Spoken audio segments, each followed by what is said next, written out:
10 dias de oração. Famílias fiéis até o fim. Dia 4. Os elos da corrente familiar. Como o Senhor seu Deus lhe ordenou, para que você tenha uma longa vida e para que tudo vá bem com você na terra que o Senhor seu Deus lhe dá. Abraão certamente virá a ser uma grande e poderosa nação, porque eu o escolhi para que ordene aos seus filhos e à sua casa depois dele, a fim de que guardem o caminho do Senhor e pratiquem a justiça e o juízo. Gênesis capítulo 18, versos 18 e 19. Os ímpios são derrubados e desaparecem, mas a casa dos justos permanecerá.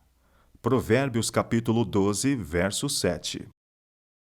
O Senhor os guiará continuamente, lhes dará de comer até em lugares áridos, e fortalecerá os seus ossos. Vocês serão como um jardim regado e como um manancial cujas águas nunca secam.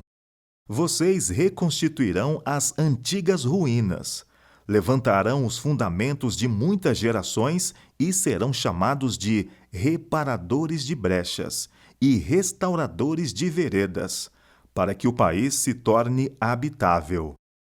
Isaías capítulo 58, versos 11 e 12. Se uma casa estiver dividida contra si mesma, tal casa não pode subsistir. Marcos capítulo 3, verso 25. Portanto, que ninguém separe o que Deus ajuntou. Marcos capítulo 10, verso 9.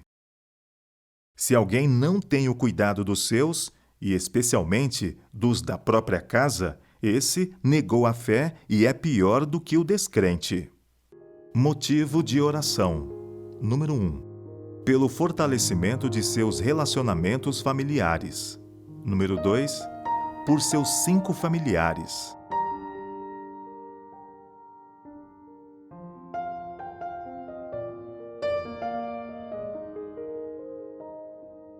Deus é a fonte do relacionamento saudável. Uma forma de ilustrar isso, a união com Cristo, é por meio de um grande círculo, do qual saem linhas que se dirigem todas para o centro. Quanto mais próximo do centro, mais próximas as linhas estão umas das outras. Assim é na vida cristã. Quanto mais perto estamos de Cristo, mais perto estaremos uns dos outros. O próprio Deus estabeleceu as relações familiares. Sua palavra é a única orientação segura no trato com as crianças. A filosofia humana não descobriu mais do que Deus sabe, nem inventou um plano mais sábio de tratar com as crianças do que o que é dado por nosso Senhor. Quem pode compreender melhor todas as necessidades das crianças do que o seu Criador? Quem pode sentir mais profundo interesse em seu bem-estar do que aquele que as comprou com seu próprio sangue? O amor procede de Deus. É uma planta de cultivo celestial e não pode viver e florescer no coração natural. Onde ele existe, há verdade, vida e poder. Mas não pode viver sem ação, e quando quer que seja exercitado, aumenta e se amplia. Não observará pequenos erros, nem se precipitará em assinalar pequenas faltas. Prevalecerá quando argumentar for vão e inútil. A melhor maneira de reformar o caráter e regular a conduta de sua família é por intermédio do princípio do amor. Ele é verdadeiramente uma força e realizará aquilo que o dinheiro e o poder são incapazes de fazer. As relações de família têm que ser santificadoras em sua influência. Os lares cristãos, estabelecidos e dirigidos de conformidade com o plano de Deus, são um maravilhoso auxílio na formação do caráter cristão.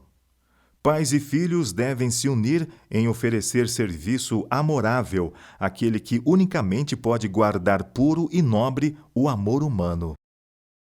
O poder das pequenas coisas. É a atenção conscienciosa ao que o mundo chama coisas pequenas que torna a vida um sucesso. Pequenos atos de caridade e de abnegação, o ato de dirigir simples palavras de auxílio, a vigilância contra pequenos pecados, isso é cristianismo. Um grato reconhecimento das bênçãos de cada dia, um sábio aproveitamento das oportunidades diárias. O diligente cultivo dos talentos a nós confiados, é isso que o Mestre pede.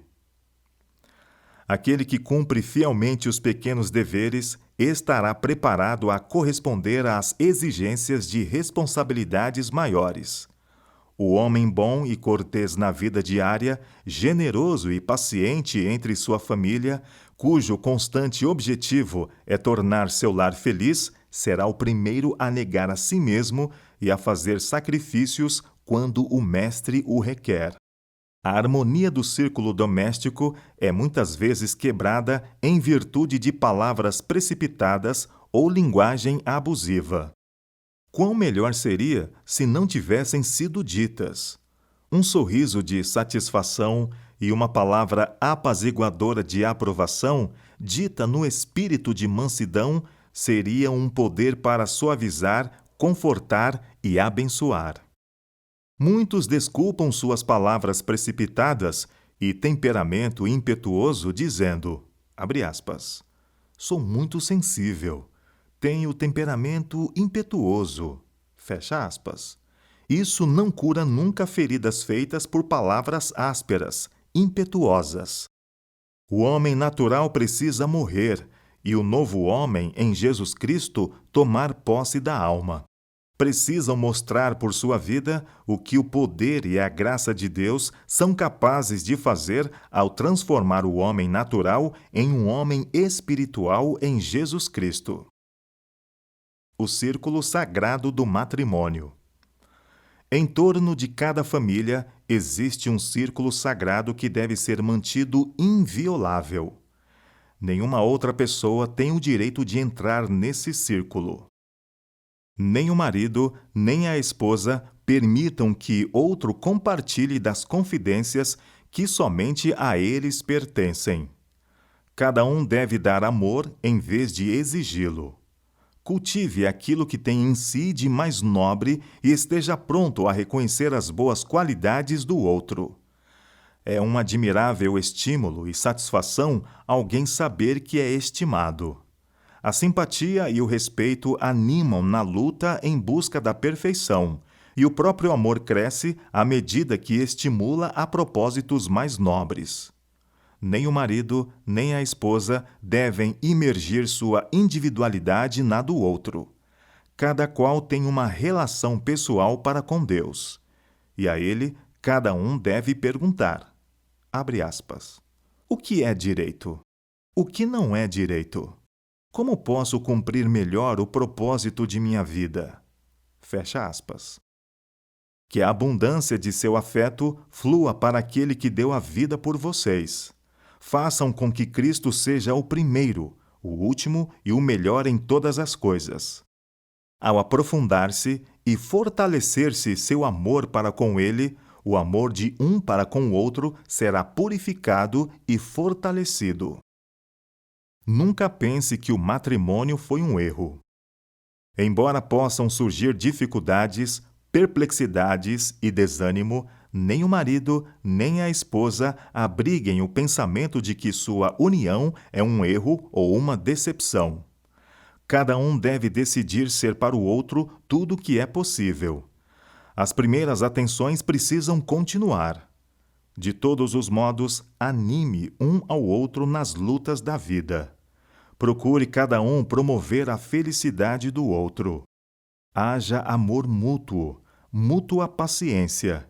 Então, o casamento, em vez de ser o fim do amor, será como que seu princípio. O calor da verdadeira amizade, o amor que liga coração a coração, é uma antecipação das alegrias do céu.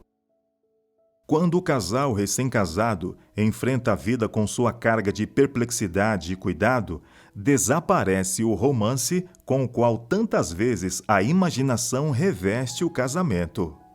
Marido e mulher ficam conhecendo o caráter um do outro, como não lhes era possível conhecê-lo em sua associação anterior. É esse um período crítico de sua vida. A felicidade e utilidade de toda a sua vida futura dependem de seguir agora o devido procedimento.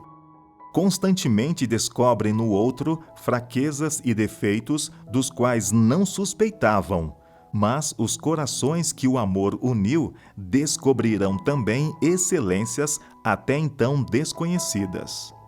Que todos procurem descobrir as virtudes e não os defeitos. Muitas vezes é nossa própria atitude, a atmosfera que nos rodeia, o que determina aquilo que o outro nos revelará. Relacionamento dos pais com os filhos. Os pais devem dedicar as noites à família.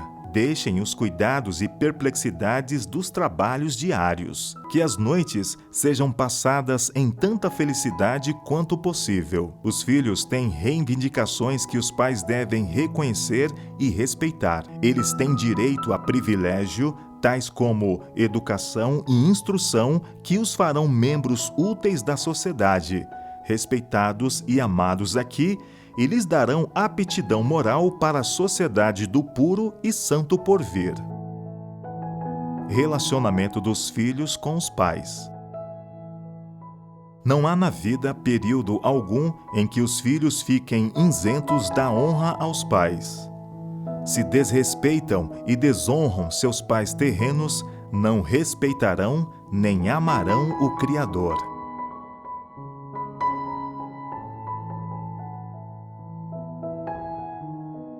Atividade missionária. Envie uma mensagem com o link do vídeo de incentivo e esperança para seus 5 familiares. adv.st/10 dias de oração.